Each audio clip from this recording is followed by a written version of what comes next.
Ayun, so hi guys, kakauwi ko lang and I got so excited kasi nabudol ko yung self ko earlier. So I will be unboxing this BYS mystery box that I got from Watsons. And this one is worth 999 pesos. And yung claims nila about dito is yung products na nasa loob nito siguro mga worth around or more or less 3,000 pesos. So I asked about expiry and according to them, yung expiration dates daw ng mga products is 1 year right after you open the products. It's not heavy.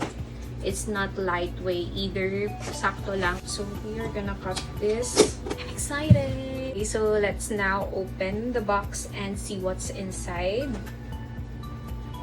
Okay, yung nasa loob niya, and then oh my god, may brush ba?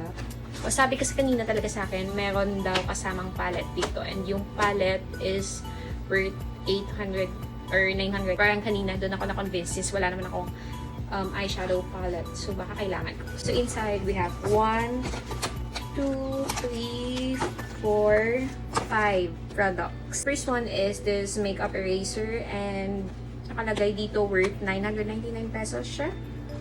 I don't know if that's the legit price, but yeah. Oh, liquid lipstick. This is worth 399 pesos. So it's the BYS Velvet Lips liquid lipstick.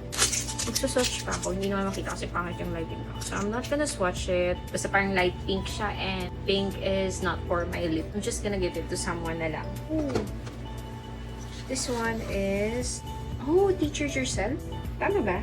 Teach Yourself. I don't know what is this, but yeah, parang Teach Yourself yung nakalagay. I love her though. Oh, shala. Ganda. Shady. Oh my god. Ay, bongga. Sige, bet ko to. And this one is worth 650 pesos. Next is this. Of course, yung products ni Nadine. Okay. So this one is worth 799 pesos. This is the Duo Blush. And the last one is, oh my god. Yung pinaka-last item is the bronzer and highlight palette.